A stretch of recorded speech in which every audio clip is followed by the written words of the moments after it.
أوجه نداء صادقا كل أمل ونجاح.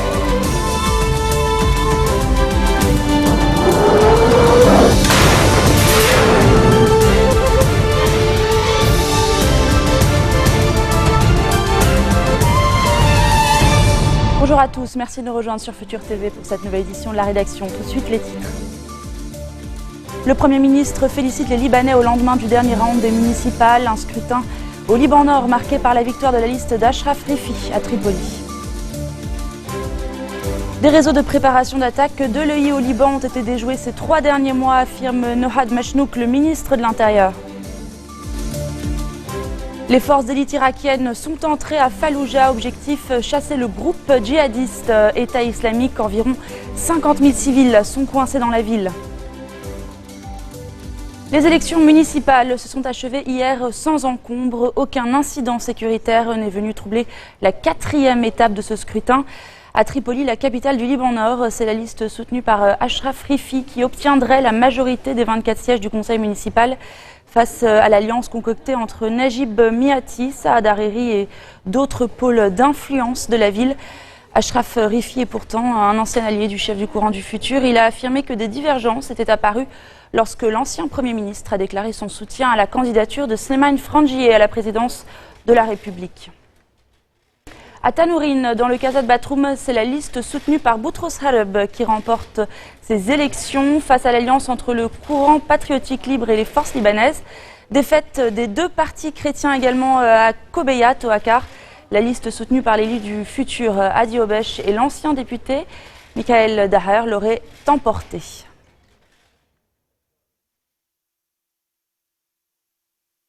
L'autre bilan après ces municipales concerne l'exercice démocratique en lui-même. Le Premier ministre a tenu à féliciter les Libanais. Tamam Salam a salué une grande victoire. Victoire selon lui qui a redonné un sens à la vie dans la sphère publique. Les Libanais ont exprimé d'une voix forte leur inflexibilité à s'exprimer en respectant la Constitution et la justice, ce qui les rend capables de renouveler leurs représentants, a déclaré le chef du gouvernement. La politique au Liban est en bon état, dixit Nohad Machnouk. Le ministre de l'Intérieur a également indiqué que son ministère était parvenu à combler plusieurs lacunes apparues lors du premier tour des municipales. Et au cours de cette même conférence de presse, Machnouk a fait savoir que les forces de sécurité ont déjoué 3 projets d'attentats de l'EI. Des réseaux de préparation d'attaque au Liban ont été découverts ces 3 derniers mois, a affirmé le ministre. Le dernier attentat de l'EI dans le pays remonte au 12 novembre 2015. 47 personnes avaient alors été tuées à Bourj el-Barajneh, dans la banlieue sud de Beyrouth. Les journaliers d'électricité du Liban menacent de durcir leur mouvement. Ils manifestaient de nouveau ce matin. Depuis l'entrée du siège de l'Office autonome, ils ont appelé les responsables politiques à agir pour régler leur situation. Les journaliers de la compagnie réclament depuis des années leur titularisation. Saad Hariri est arrivé hier soir au Koweït. Il y a rencontré l'émir Sabah el-Ahmad al-Jaber al-Sabah ainsi que le Premier ministre Jaber Moubarak el-Ahmad. Je vous propose de revenir à présent sur cette phrase qui a fait bondir plus d'un responsable politique la semaine dernière. Elle est signée Ban Ki-moon. Dans un rapport, le secrétaire général de l'ONU a récemment appelé la communauté internationale à encourager l'intégration des réfugiés dans les lieux où ils se trouvent. Tamam Salam a réagi en rappelant que le retour des Syriens dans leur pays est une condition non négociable à leur accueil. Alors, y a-t-il un risque de naturalisation des réfugiés syriens au Liban? Réponse tout de suite avec le politologue Karim El Moufti.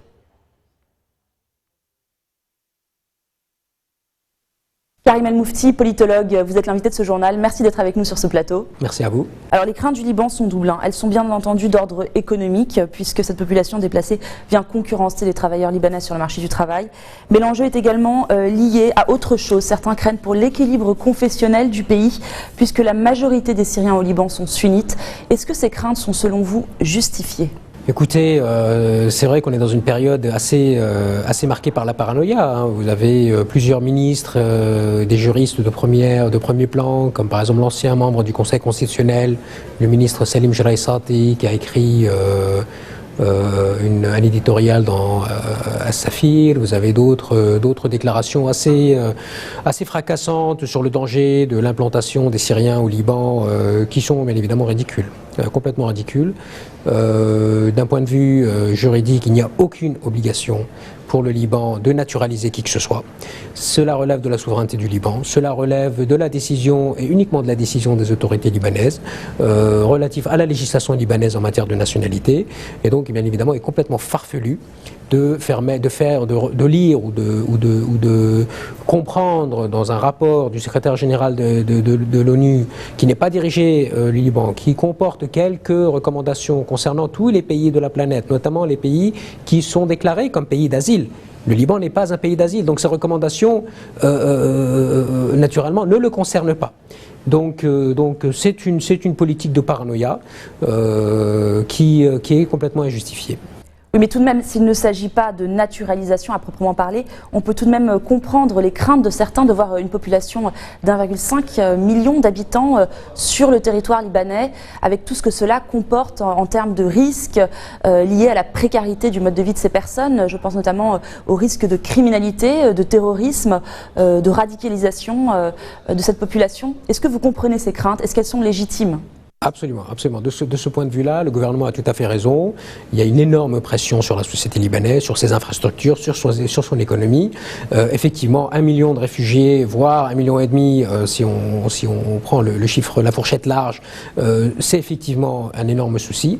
Pas en termes de naturalisation, encore une fois, mais en termes bien évidemment de gestion du quotidien. On précise les choses. Absolument. Donc de ce point de vue, il faut bien évidemment qu'on ait un cadre juridique. Il faut qu'on ait un plan de crise. Il faut que le législateur fasse son boulot. Il existe ce cadre juridique? Il a été mis en place, alors je ne vous dis pas quand bien évidemment, alors en 2015, un sextuple système de visa pour les Syriens, donc bien évidemment rien de très clair, aucune définition de qui est le déplacé, qui est le réfugié, aucune réflexion au niveau du Liban de comment justement favoriser un quotidien, une protection et une gestion donc, de la vie des Syriens, sans que cela n'affecte bien évidemment le quotidien des Libanais, leur travail, bien évidemment, et là bien évidemment aucune réponse. Le débat est faussé sur la question des réfugiés syriens? Complètement. Il y a une véritable politique de l'autruche de la part du gouvernement qui se plaît à faire une sorte de diversion, hein, c'est-à-dire on porte toute une société pour des raisons sectaires, pour des raisons politiques, pour des raisons de manipulation à faire peur du racisme, je dirais, hein, à faire peur par rapport à une population qui est là à cause de la guerre, encore faut le dire.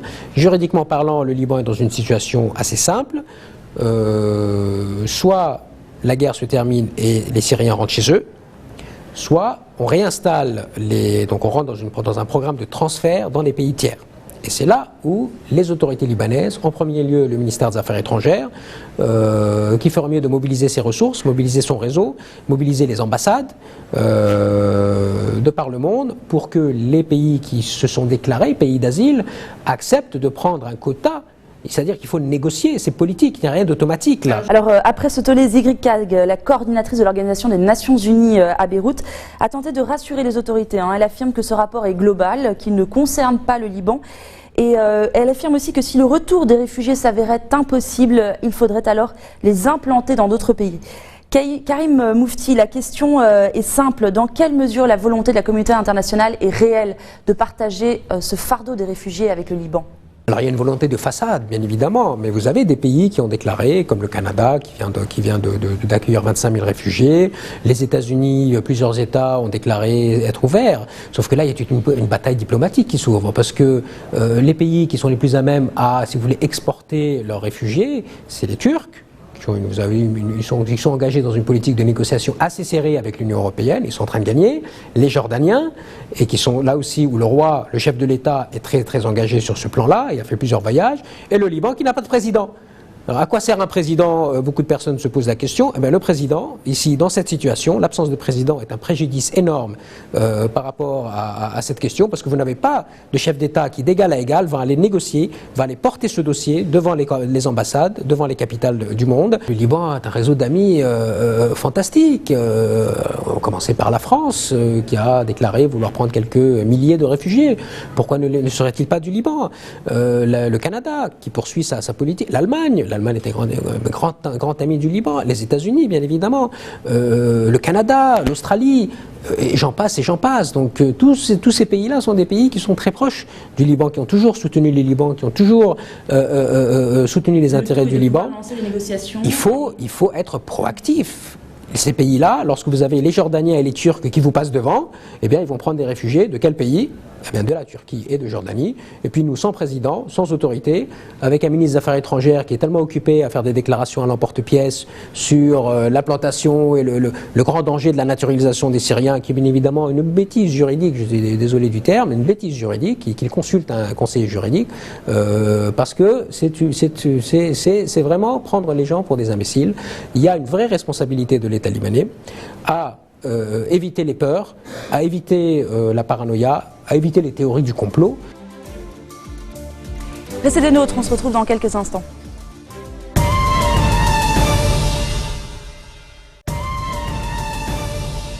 Les forces d'élite irakiennes sont entrées à Falloujah, cette ville située à 50 km à l'ouest de Bagdad, avec pour objectif d'en chasser le groupe djihadiste État islamique.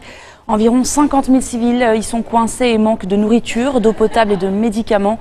Au nombre d'environ 1 millier, les djihadistes sur place sont soupçonnés de vouloir utiliser la population comme un bouclier humain. Les combats se déroulent sur différents fronts dans le sud de la ville.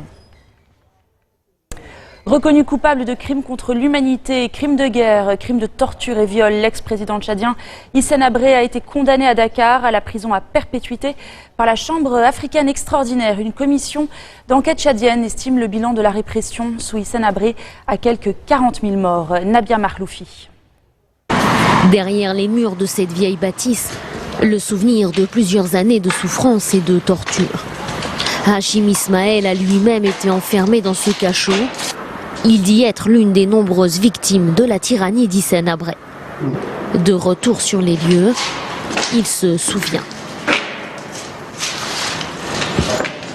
Nous étions dans des petites cellules de 3 à 4, 3 mètres sur 4, qui pourraient occuper pas plus de 10 personnes, mais on était chargé à 27. Et de cette façon qu'il y a eu beaucoup de personnes qui sont mortes. En 1982, Hissène Habré s'empare du pouvoir par les armes. Il devient ainsi le 3e président du Tchad. Un début de règne marqué par la répression. Ses opposants, qu'ils soient réels ou supposés, sont arrêtés, puis torturés. Une commission d'enquête estime d'ailleurs à plus de 40 000 le nombre de personnes mortes ou exécutées sous son règne. En 1990, il est chassé du pouvoir par l'un de ses anciens généraux, Idriss Déby, l'actuel président du Tchad. Contraint de quitter le pays, Hissène Habré va trouver refuge au Sénégal où il mène une vie paisible pendant plus de 20 ans. Mais en 2011, le président Ouad décide soudainement qu'il n'est plus le bienvenu. Hissène Habré est alors arrêté le 30 juin 2013 à Dakar, puis inculpé par un tribunal spécial créé par l'Union africaine. Il n'y aura pas de ressortissants iraniens cette année au pèlerinage de la Mecque. En effet, Riyad et Téhéran ne sont pas parvenus à trouver un consensus après la mort de plus de 400 Iraniens l'année dernière. Tous les ans, ils sont plus de 2 millions à participer à la lapidation des stèles symbolisant Satan, l'un des rituels du Hajj, le grand pèlerinage annuel des musulmans à la Mecque. Mais cette année, dans la foule, il n'y aura aucun Iranien. Une décision prise dimanche par Téhéran. L'Iran accuse les autorités saoudiennes de ne pas être capables d'assurer la sécurité des pèlerins. Riyad a de son côté qualifié les conditions fixées par Téhéran d'inacceptables.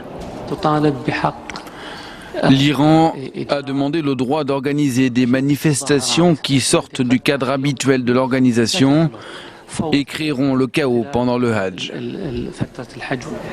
Une allusion aux manifestations dites de l'aversion des athées. Des rassemblements hostiles aux États-Unis et à Israël que les fidèles chiites iraniens tentent chaque année d'organiser à la Mecque. Riyad et Téhéran ont tenté de se mettre d'accord pendant des semaines sur les conditions de sécurité du pèlerinage de cette année. En septembre dernier, une gigantesque bousculade a fait 2300 morts, dont plus de 400 Iraniens. Des discussions qui se sont déroulées dans un climat tendu. Les deux pays rivaux ont rompu leurs relations diplomatiques en janvier dernier. Pour protester contre l'exécution par le régime saoudien d'un haut dignitaire chiite, des manifestants iraniens ont attaqué l'ambassade saoudienne de Téhéran, fermée dans la foulée. Ce n'est pas la première fois que les musulmans iraniens sont privés de pèlerinage à la Mecque.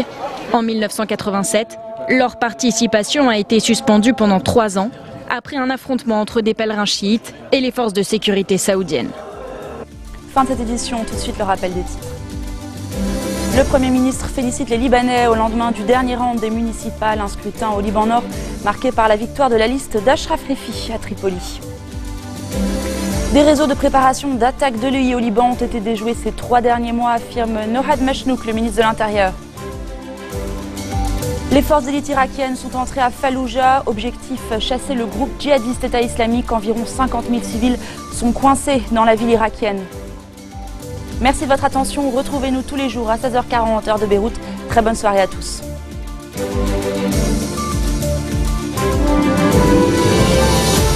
وجهوا نداء صادقا كل أمل ونجاح